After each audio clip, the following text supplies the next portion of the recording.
Hmm. I don't think people know that much about me at all, actually. My name is Anshuman Mohan. I'm in the class of 2017. I love Bollywood.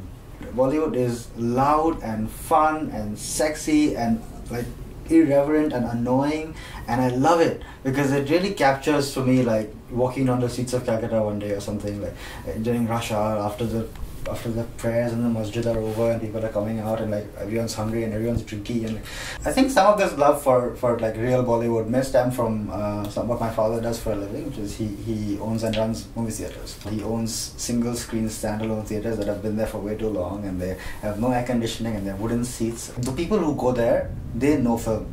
They carry pockets full of change and they throw it at the screen when they like what's going on, and they also carry a knife in the other pocket. And if they don't like what's going on, after the film's over, they politely go and rip the curtains up. My father employs a carpenter full-time to fix all the chairs that are broken. And he employs a painter full-time to fix the metal, like the palms, pits. My first impression of Singapore was that people would think I'm Tamilian. And that they would ask me if I spoke Tamil. And I would have to say, no, this is India. This is Singapore, this is Tamil Nadu, and every Indian you met in Singapore probably came from this one state of India, and this is India. I'm from Calcutta in India. I've always lived there. Sorry for saying this myself, but I was a very precocious child. I was like ridiculously clever. It's crazy. Like I just like lament about it every day. I didn't know it. That's the best part. I had no idea.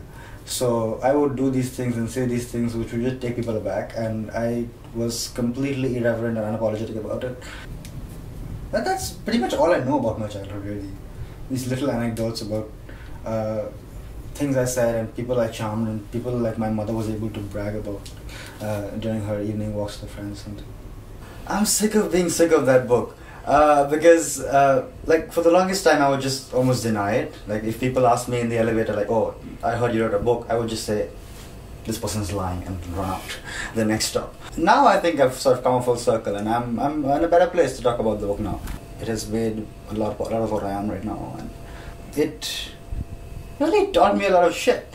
Like it taught me how to speak in public, it taught me how to be funny, how to... it's working.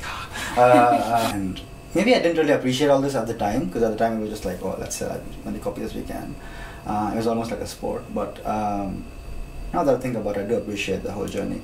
Although I still don't encourage the reading of the book at all. My bike's name is Zer, which is spelled G-I-O, with a Vietnamese accent mark, which I can never actually remember. So whenever someone asks me the name of the bike, I have to go to Google Translate and translate wind, which is the bike's meaning of the bike's name, to Vietnamese. And then Google Translate tells me the correct accent mark, and then I copy paste that accent mark onto whatever, Facebook or whatever, and then I act like I know all this accent. Anyway, Zer is Chinese. She's from like some guy's garage in China. She speaks the Vietnamese accent, and she has no front brakes, and she has gone with me from Singapore to Vietnam. It's a long ride, and I love her very much. Like very good friends of mine have called me out on this, and they've been like, Anshuman, no one knows what the hell you do. You just like walk down the hallways, and you're like smiling a little bit, and you walk slowly, and you just like amble along with like one laptop under your arm, and like, who are you?